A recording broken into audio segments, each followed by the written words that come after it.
Next topic is towards a new constitution. As protest and struggle against apartheid has had increased, the government realized that they could not no longer keep the black under their rule through repression. So, as the protest and struggle were started increasing against the apartheid, the white people they realized that they no more can suppress the black people. The white regime change its policy. Discriminatory law were repealed. So, in order to stop this protest and struggle, what did the white people government do? They make a law. In that means there will be no discrimination on the basis of color. Ban on political parties and restriction on the media were lifted. So, ban on the political parties were also restricted, and on the media also it was restricted. After 28 years of imprisonment, Nelson Mandela walked out of the jail as a free man. So, also after 28 long years, he had spent in the jail, and finally he walked out.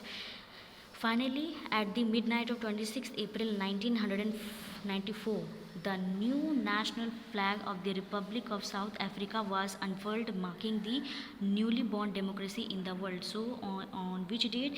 On the midnight of 26th April 1994, new flag of the Republic South Africa was issued, and hence a democracy was adapted in the South Africa. The apartheid government came to an end, paving way for the formation of a multiracial government. So finally, the apartheid system was abolished from the South Africa, and a democratic form of government was formed where all the people, whether they belong to any community, they can be a part of the government. How did this come about? Let us hear Mandela, the first president of this new South Africa, on this extraordinary transition. So, what was his views? Let's find out. Historical enemies succeeded in negotiating a peaceful transition from apartheid to democracy exactly because we were prepared to accept the inherent capacity for goodness in the other. My wish is that South African never gave up on the belief in goodness, that they cherish that faith in human beings is the cornerstone of our democracy. So why these white people were able to dominate the to dominate the black section of the society? Because we were weak. We allowed the white people to dominate us. That's why they were able to torture us. If we come together, if we fight against these ill practices, we can overcome from any problem.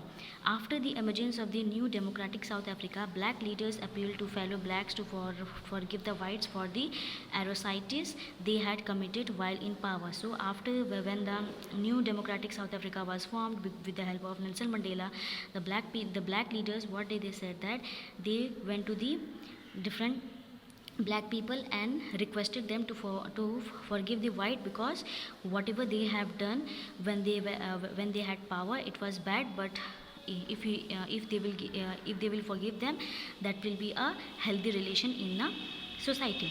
They said, let us build a new South Africa based on equality of all races and men and women, and on democratic values, social justice and human rights. So what was their main objective? Their main objective was to make a new South Africa where all the people are treated equality on the way, and not on the basis of their skin color. Men and women should get equal opportunities, and from a democratic values there should be equality and justice, and different types of human rights should be provided.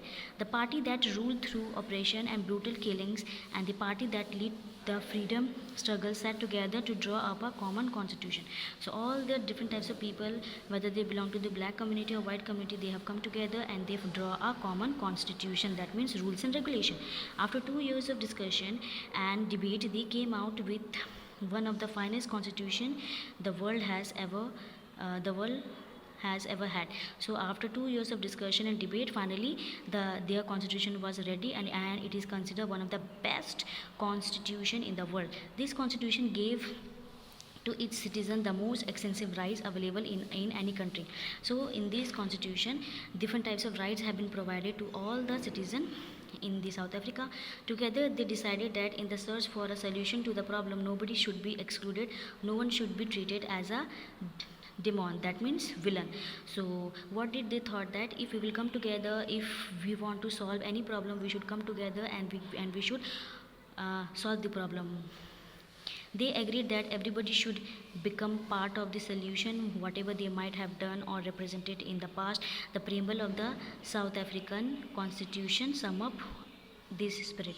So the preamble means the introduction of the constitution. It shows that all the individuals should come together. They should not be discriminated on the basis of caste, creed, sex, or religion.